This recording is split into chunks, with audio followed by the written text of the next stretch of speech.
बिहार की राजनीति में इस वक्त सबसे बड़ा ड्रामा चल रहा है मोकामा विधानसभा सीट पर, जहां मुकाबला पहले से ही दिलचस्प था, लेकिन अब एक चौंकाने वाला मोड़ आया है। जन सुराज समर्थक दुलार चंद यादव की हत्या के मामले में जेडीयू उम्मीदवार और मोकामा के बाहुबली नेता अनंत सिंह गिरफ्तार हो गए हैं। गिरफ्तारी के बाद माहौल गर्म है, आरोप प्रत्यारोप तेज हैं और चुनावी लड़ाई और भी ज्यादा तगड़ी हो गई है। आज के इस वीडियो में हम समझेंगे गिरफ्तारी के बाद की राजनीतिक हलचल, एनडीए और आरजेडी की राजनीति, ब्रजभूषण शरण सिंह का बयान और आखिर मोकामा की जनता किस ओर झुक रही है। तो वीडियो को अंत तक जरूर देखें। दरअसल मोकामा की राजनीति उस वक्त हिल गई जब शनिवार देर रात पुलिस ने अनंत सिंह को गिरफ्तार कर लिया। हत्या के इस केस में कोर्ट ने उन्हें 14 दिनों की न्यायिक हिरासत में भेज दिया है और वो फिलहाल पटना की बेउर जेल में है। आपको बता दें कि 30 अक्टूबर को चुनाव प्रचार के दौरान अनंत सिंह और जन सुराज समर्थक दुलार चंद यादव के ग्रुप में झड़प हो गई थी। पोस्टमार्टम रिपोर्ट के मुताबिक हृदय और फेफड़ों में चोट के चलते हार्ट फेल होने से यादव की मौत हो गई। अब इस केस के मुख्य आरोपी अनंत सिंह हैं और 80 से अधिक लोगों की गिरफ्तारी भी हो चुकी है।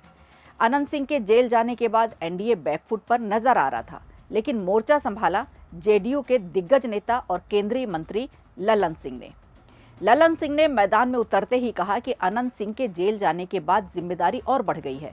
अब एक एक कार्यकर्ता को अनंत सिंह बनकर चुनाव लड़ना होगा। उन्होंने ये भी दावा किया कि अनंत सिंह को षड्यंत्र के तहत फंसाया गया है। उधर बीजेपी के उप मुख्यमंत्री सम्राट चौधरी भी आज यानी 3 नवंबर को मोकामा में हैं।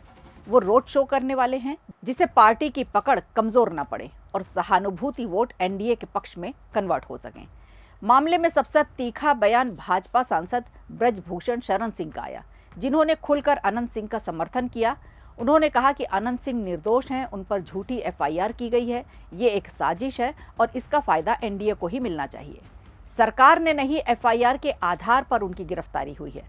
अब चुनाव मोकामा की जनता लड़ेगी। ब्रजभूषण इस समय एनडीए उम्मीदवारों के लिए पूरे बिहार में कैंपेन कर रहे हैं और उनके बयान से अनंत सिंह के समर्थकों में नई ऊर्जा देखी जा रही है। अब बात करते हैं चुनावी मुकाबले की।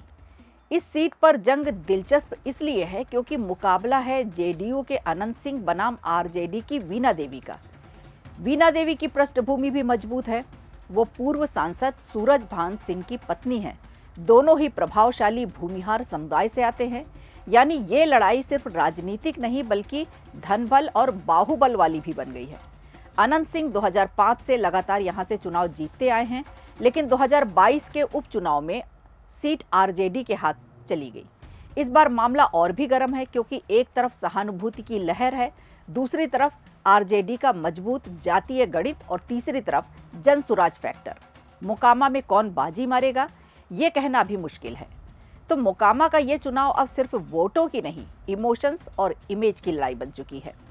क्या अनंत सिंह की गिरफ्तारी एनडीए को नुकसान पहुंचाएगी या सहानुभूति में वोट दिलाएगी? क्या आरजेडी इस बार सीट बचा पाएगी? वीडियो अच्छा लगा हो तो लाइक कीजिए, शेयर कीजिए और कमेंट बॉक्स में हमें जरूर बताइए।